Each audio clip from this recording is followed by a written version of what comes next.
Every generation gets a label. Boomers got optimism, millennials got entitlement, Generation X got a shrug, the flannel, the detachment, the flat effect of someone who has already heard the pitch and is not buying it, the generation that rolled its eyes at everything and cared deeply about nothing. That has been the story for 40 years, and for 40 years. Nobody seriously questioned whether the shrug was the whole story. It was not. Because when developmental psychologists spent 30 years actually studying this generation, not describing it, studying it, what they found underneath the shrug was not what anyone expected. The word that comes up most often when researchers describe Generation X is not cynicism. It is groundedness, a quality that looks like detachment until you are in a crisis and you suddenly want one of them in the room. Not cynical, grounded. Those are not the same thing. And the difference between them is the most interesting psychological story this generation has never been told about itself. Before we get into what the research actually found, I need to show you 3 contradictions.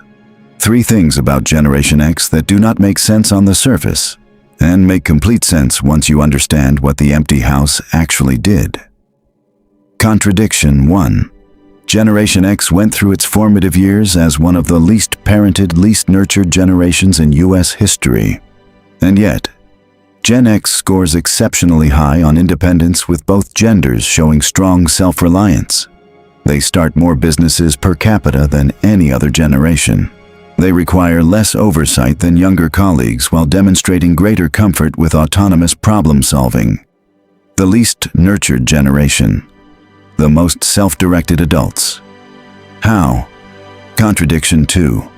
Generation X grew up through 3 separate economic collapses. The recession of the 1970s during childhood, the uncertainty of the 1980s during adolescence, the dot-com bust of the early 2000s during early adulthood. 3 financial floors pulled out from underneath the same generation at 3 different stages of development.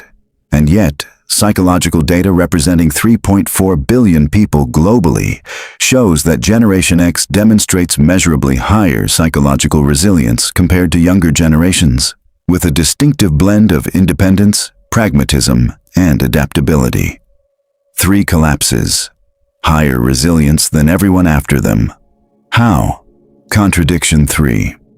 And this is the one that unlocks the other 2. Children with significant unobserved time develop a stronger internal locus of identity than those raised under constant observation. The generation nobody was watching developed the strongest sense of self. The investigation starts here. To understand what happened to Generation X, we need to understand what the empty house actually was, not what it felt like, what it did. The Latchkey kid came home to an empty house after school. No parent, no supervision. A problem, hunger, boredom, loneliness, homework, a conflict with a friend, and no adult to hand it to. The child had 2 options: wait or solve. Generation X solved.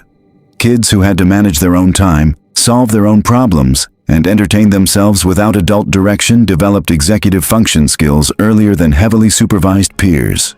Executive function, the brain's capacity to plan, to regulate impulse, to hold a goal in mind while navigating the obstacles between now and it.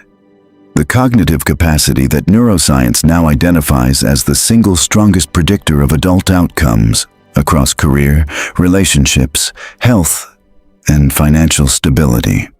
Built not in a classroom, not in an enrichment program, in the ordinary problem of an empty house and a child who had to solve it. But the empty house built something else too. Something the research is only now beginning to fully appreciate.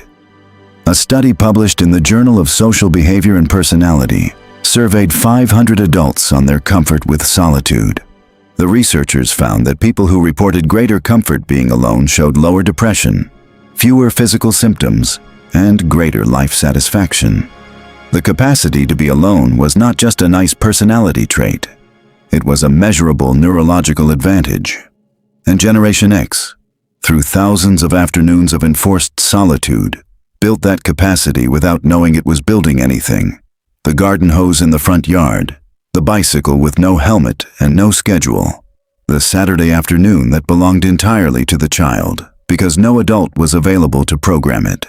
Developmental psychologists who spent 30 years studying this generation say Gen X is the last cohort raised to walk in the front door of a Saturday afternoon without being scanned, photographed, optimized, or asked to perform their childhood for an audience that was not there.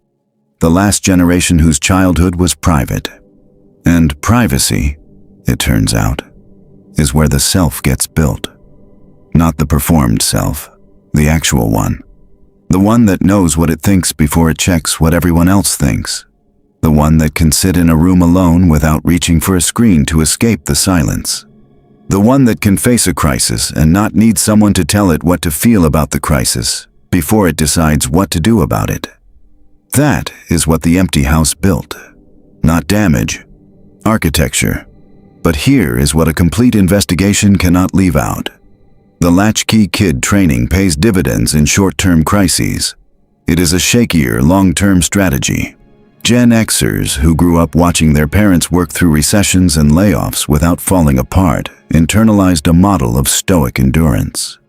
Resilience.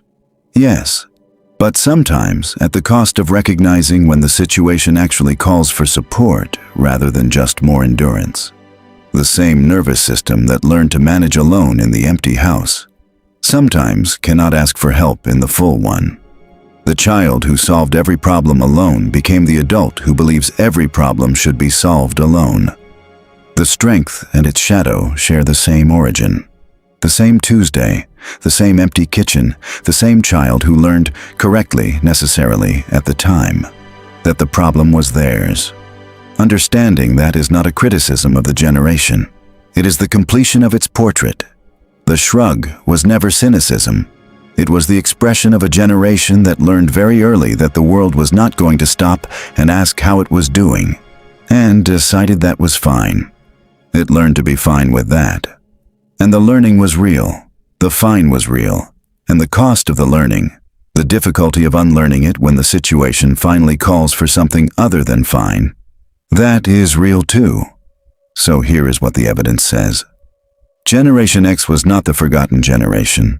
It was the last generation to be raised by something that every generation since has been denied. The unstructured, unobserved, unoptimized space of a childhood that belonged to the child. Not because their parents did not care, because the world had not yet decided that every moment of a child's development needed to be supervised, scheduled, and archived. What looked like neglect may have functioned in measurable psychological terms as an unintentional resilience laboratory. The loneliest generation, built precisely by the loneliness, not despite the empty house, inside it, through it, because of it. The shrug was never the whole story. The shrug was what groundedness looks like before anyone gives it its correct name. Every generation gets a label. We said that at the beginning. And now you know why the label Generation X received. The shrug, the detachment, the forgetting, was never a description of who they were. It was a description of what the people labeling them could not see. The interior life built in an empty house. The executive function built in an unscheduled afternoon. The capacity for solitude built across 1,000 Tuesdays that nobody was watching. The loneliest generation is also, by the evidence, the most equipped. That understanding, right now, is not the end of something. It is the beginning of something else entirely.